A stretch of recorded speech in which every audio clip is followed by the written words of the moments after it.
So first is Dr. JenFu Cheng. Dr. Cheng, please come to the stage. Dr. Cheng will discuss how he uses his passion for rock climbing to help patients with CP overcome their fears in his presentation, Passion, Purpose, and Community, the Peak Potential Project. Please welcome Dr. Cheng. Thank you. Okay. So when I was about 12 years old, my dad sat me down and he said, "Son, you're getting old enough to know what you want to do when you grow up. So tell me, what do you want to do?" And I said to my dad, not quite sure, but I know one thing. I know that I don't want to be a doctor. And he turned around and said to me, "You're too young to know what you want." You see, my dad's been a pediatrician for 43 years now, and that's always been his passion. That's been his whole life, and it's involved a great deal of sacrifice and dedication. And so certainly, very few of the sacrifices I truly understood until recently. He's taken care of every one of his patients, the thousands of them by himself, solo practice pediatrician in his little office in northern New Jersey, in a little hospital down the street, and 24/7. That was his job. That was his calling, and that was his calling since he was a little boy. So in his mind, that was his life. Recently. See, we got that, yep. Recently, I found out that my dad has always dreamed of playing the guitar. And about a month ago was the first time he held a guitar in his hands. I, on the other hand, have been having the privilege of playing the guitar for about 32 years, but thanks to my dad and my mom. I also have known that my dad likes the Yankees. This year, okay, but next year they got it. So I didn't quite realize how much until recently, because the last Father's Day, my dad and I took in a game at Yankee Stadium, and it was the Yankees-Red Sox game. And it amazed me how much that he knew about the team, the history, the stats, and which players he liked, and more importantly, which players he didn't like. And all this time, I had no idea. But even though we live less than an hour from Yankee Stadium, my dad has gone to 3 games in his entire life. I've always known that my dad likes children. He's a pediatrician, so obviously, I guess he doesn't not like children. So again, it wasn't until about 2 and 4 years ago when his grandchildren arrived that I really understood how much. Now, when we grew up, we didn't see Dad, and always, when I was younger, thought, well, he just didn't like hanging out with us all that much. But over time, especially seeing his joy and just the pure energy that comes out of him when he's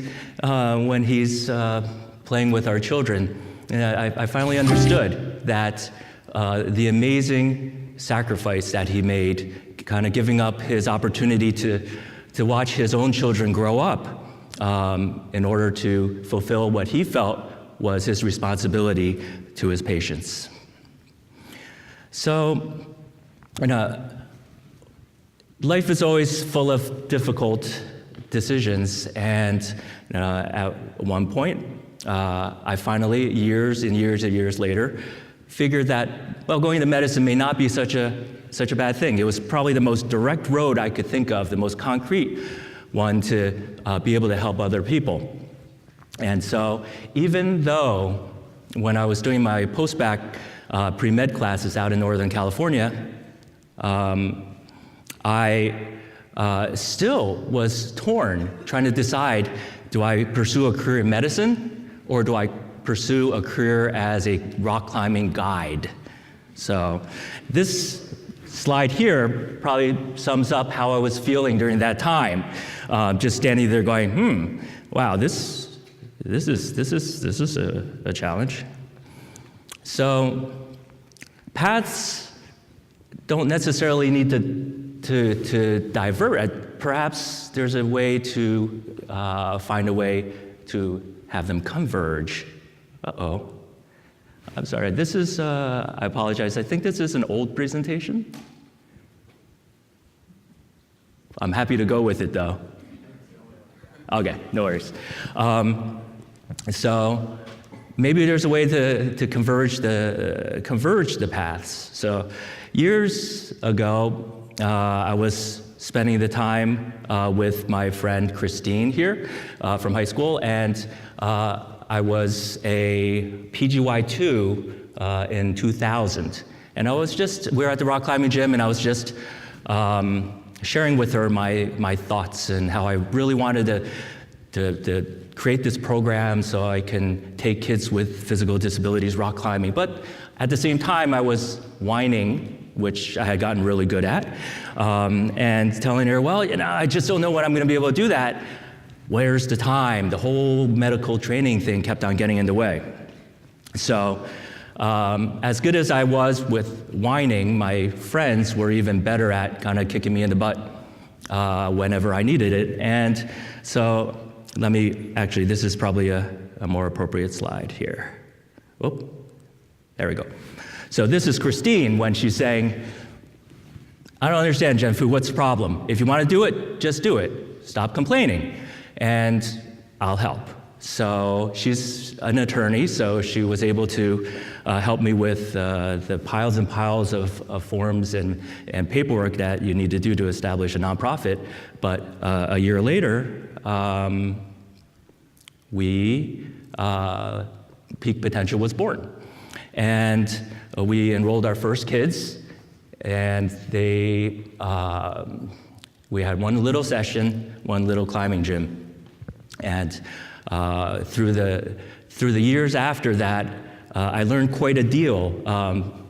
Before Peak Potential, my idea of rock climbing, at least the indoor version, would be this.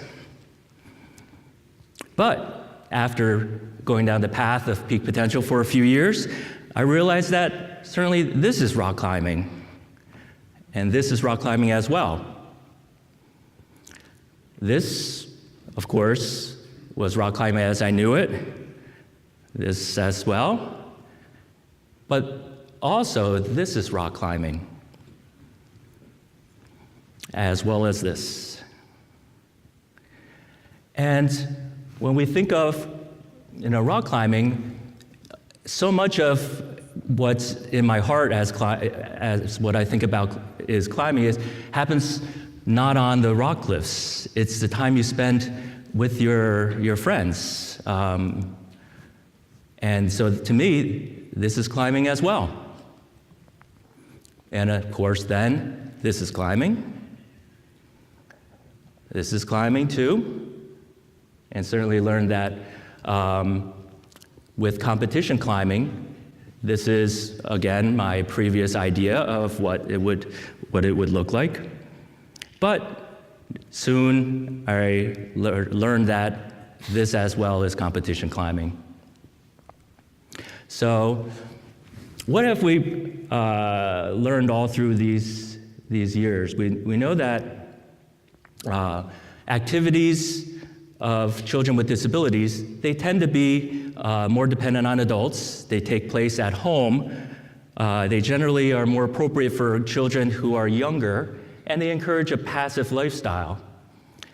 We also know that children with physical disabilities tend to compare themselves not with their peers who have disabilities, but with their peers without disabilities. So what we need to also keep in mind more recently is that we do now know that increasing participation in physical activity requires behavior change because it's more than learning a skill. And so physical training alone does not increase physical activity in young people with cerebral palsy. So what is the key? How do we address this problem? Well, I think the key is to remember that there's a difference between a person who climbs and a person who's a climber. And it's a matter of identity. And